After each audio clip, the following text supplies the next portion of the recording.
guys, Prowl 1701 here, and today let's talk about JMS. J. Michael Straczynski? Did I say that right? I always have trouble with his last name.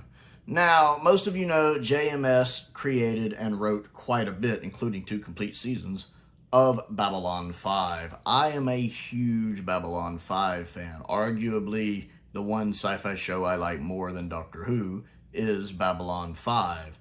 I don't actually have my Babylon 5 stuff out right now, but I do have all the seasons and the movies on DVD. I have the whole series on Blu-ray, which I don't think I have out at the moment either.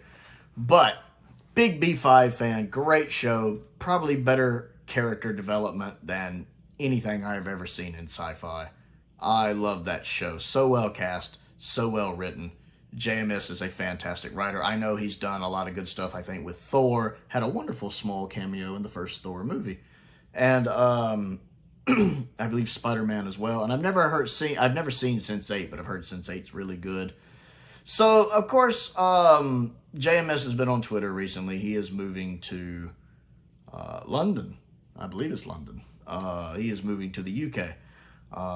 Now, he doesn't have any deals in place. He has stressed that he has no work lined up. He just wanted to take a chance. He's always wanted to live over there. He's always wanted to write over there. So he decided, you know what? He's a risk taker. He is. I'm gonna pull up roots, take a chance, go over there and work. He got all his visas squared away, so he's gonna go over there, live and work. But of course, naturally, a lot of Twitter, lit up with, hey, Doctor Who you could use a new showrunner, and let's just have a little fun. Let's have a little fun. What would you think of JMS as a showrunner for Doctor Who? I can tell you off the bat, I'm 100% on board with that. Going from what I've seen of his previous work and from what I hear about him as a writer, I'd love to see him write for Doctor Who. I mean, the way he writes dialogue, he writes such wonderful pieces of dialogue. It'd be like having Robert Holmes there.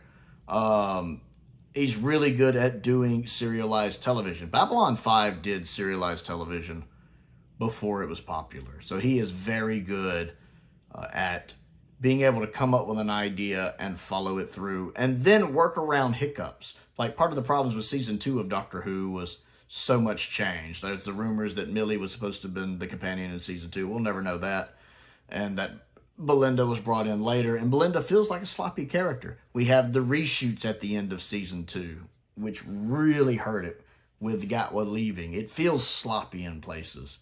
Whereas with JMS, when he wrote Babylon 5, he wrote all of his major character with what he called back doors. In case an actor wanted to leave a show, he had an exit strategy for them, which happened, actually. There are a couple characters in Babylon 5, a couple of the actors wanted to leave, and he makes it work in the script. It never feels overly clunky. There's one time where one actress left and another actress came in, and you can tell from that second actress's storyline it was originally meant for the first actress. But it's done in such a way that it works. It's noticeable, but it works. So he was really good at handling things happening behind the scenes and rolling with it. With, of course, the show not knowing if it was Babylon 5, not knowing if it was going to get a season 5. He basically had to roll his original season 4 and season 5 into one season 4, and it works. It's a little quick on the first part resolving, but it works. And then it did get a season 5, which acts as more of an epilogue for the show. And I like, season 5 might be the weakest season of Babylon 5, but it's still a great season. Again, a really good epilogue for the show. Now, I'm not saying they have to make him showrunner right off the bat.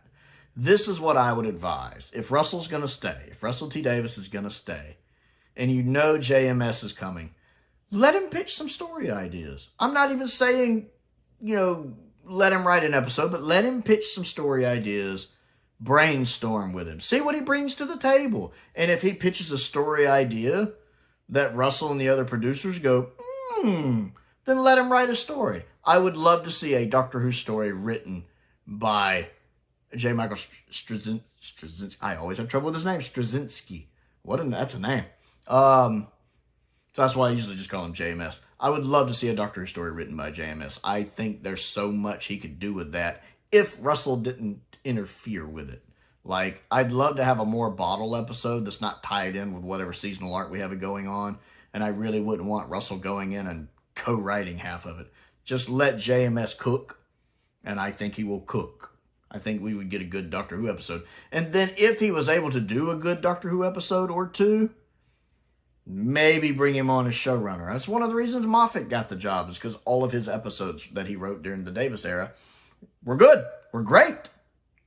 Every single one of them, fantastic. It made sense that he would take the show over.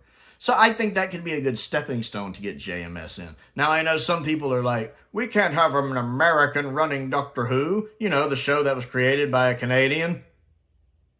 Granted, Sydney didn't do everything, but he's the father of Doctor Who. Nothing to take anything away from what everyone else contributed. Verity, David Whittaker, the original director.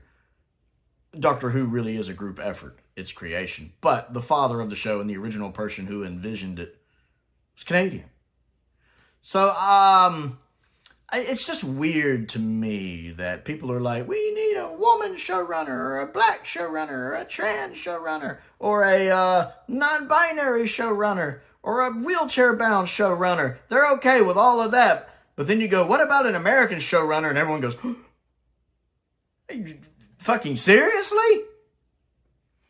That's the same way with the Doctor, though. You know, we're going to have a woman doctor. Yay! We're going to have a black doctor. Yay! We're going to have a gay doctor. Yay! We're going to have a trans doctor. Yay! We're going to have a non-binary doctor. Yay! We're going to have a handicapped doctor. Yay! We're going to have an American doctor. Oh! Like it's some kind of form of heresy. It's the most hypocritical shit I've ever heard.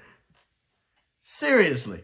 And I'm not saying you should just go cast an American doctor. Although, God, Jeff Goldblum would have been an amazing doctor.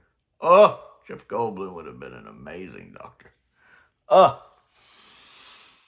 But, you know, I think cast good people regardless. I mean, if you're not going to, if race, gender, and age are not going to be a factor, then I certainly don't think nationality should be a factor.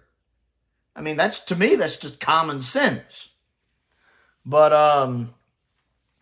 I think for a showrunner, you find a showrunner who's good at what they do, and JMS is certainly good at what he does. He has an amazing track record. And then let them pitch some ideas. Approach them and say, okay, if you could run this show, what would you like to do with it? And I believe JMS is a big fan of Doctor Who. I mean, I've never heard him really go on about it, but I'm pretty sure he is. I seem to recall Sylvester McCoy being in Sense8. And, you know, people who are fans of Doctor Who probably like sneaking people into stuff. So I'm certainly not a fan of someone who is a fan of the show running the show. As long as they're actually a fan of the show. I wouldn't want to bring in somebody that's not familiar with it at all, because God knows what they do with it. To be fair, the people who have been running it are supposed to be fans of the show, and look what some of them have done with it. But yeah, I definitely think JMS would be a great showrunner, just from what I've seen him do in the past, and from what I've heard of what he's done in the past. And I know some people are like, but he'll be 70, and I'll be like, oh, look, ageism. And people are like, that's not ageism. How is he supposed to appeal to a modern audience? Why the fuck are you worried about appealing to a modern audience? Look where it's fucking gotten you. Seriously. This modern audience doesn't exist. Or if it does, it's like 3% of the population. And nobody's watching. You know how I know nobody's watching? Because I've seen the numbers. Over and over and over again. Lowest viewing numbers in the show's history. Well, all the viewing numbers are down. A year and a half ago, this show was getting 7 million views consolidated. Now you're getting, at best, 3 million views consolidated. Half. Less than half. In a year and a half? Keep making shit up. At some point, the excuses have to stop. And there has to be accountability. There has to be someone take the responsibility of admitting there is a problem. Because that's the first step, right there, admitting that there is a problem. Once you admit that there's a problem, addressing the problem and figuring out how to fix the problem. I understood this stuff when I was a teenager. I don't understand why they can't figure it out now. Because it seems like no one wants to admit anything is wrong, because then they have to admit they're not perfect. No kidding!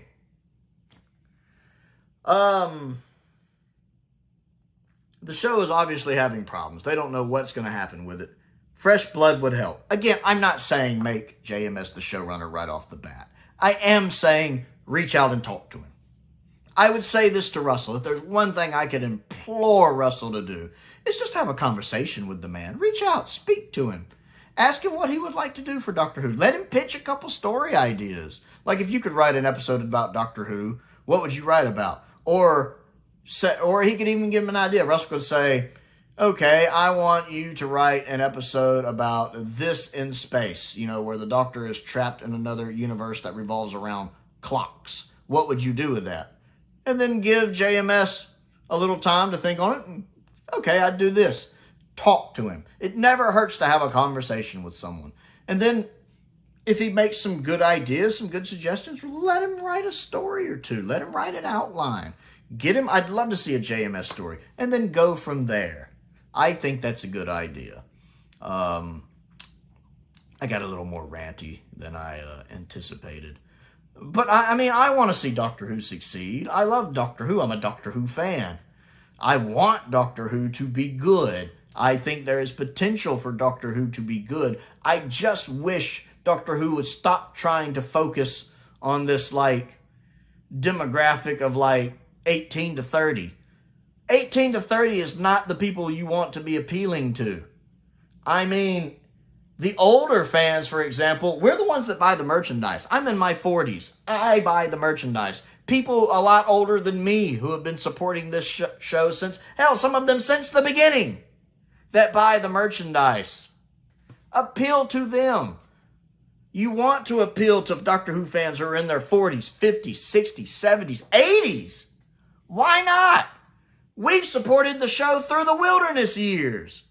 16 years. Doctor Who was off the air, and in some ways it thrived. I get that it wasn't in the public consciousness, but you look at all the things that came out in that era. We even had the TV movie where they tried to bring it back. You had the fan spinoffs, the Stranger series, Real Time, the BBV movies, Big Finish starting up and getting big even before the modern series came back. You had all of these things happening where people kept trying to keep Doctor Who alive. You had Downtime, which is great. I like Downtime. You had the Auton miniseries, Return to Devil's End. You had The Curse of Fatal Deaths. You had The Scream of Shulka, Doctor Who.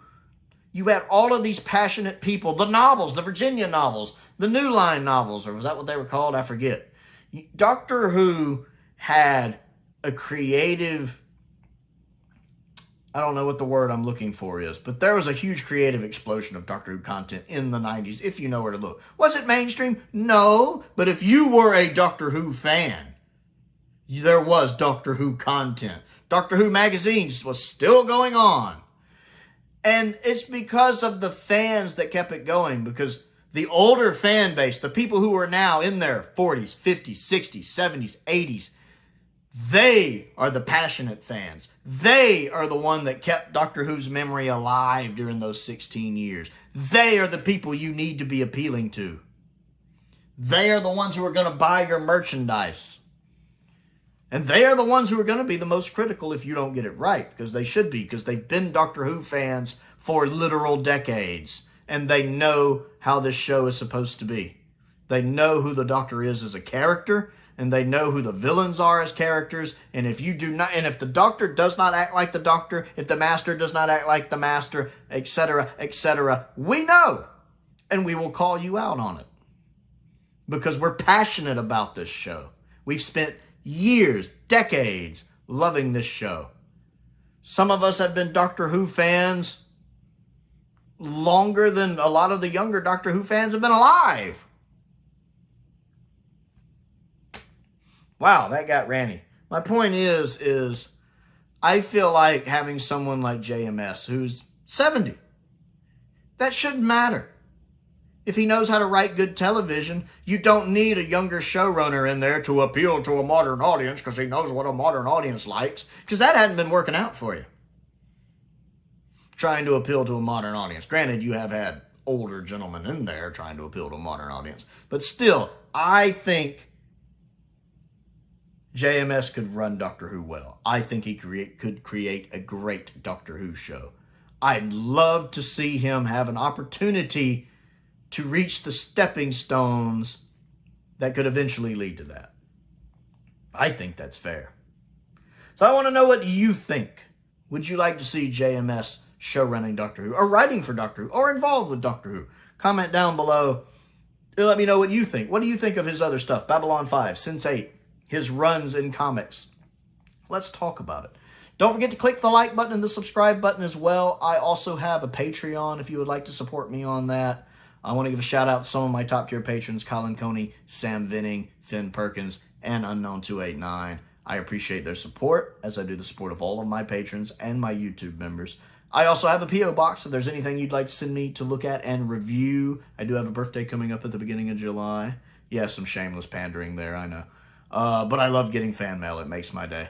So that's down there in the description. A link to my Amazon wish list is down there. A link to my Amazon UK wish list is also down there as well. Check those out. I update those regularly.